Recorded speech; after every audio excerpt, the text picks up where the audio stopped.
Here is my 2017 Toyota Tacoma.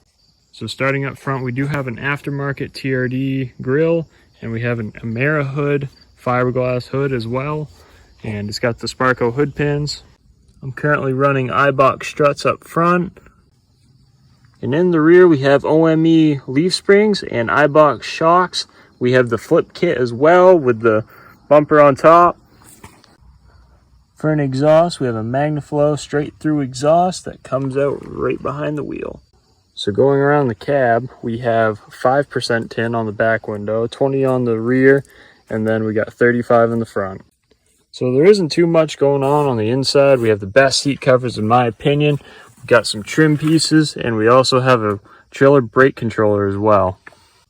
So the truck, in my opinion, isn't completely done. I would like to get different wheels, different tires, definitely, because they're not that great in winter, and up here it is a must-have good tires.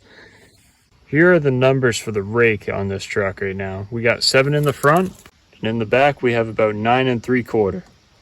This lift kit overall rides amazing, and I really enjoy it, but it rides even better with weight in the back because these are sprung for more than what this truck originally was equipped for.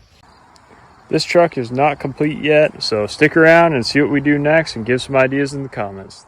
Thanks.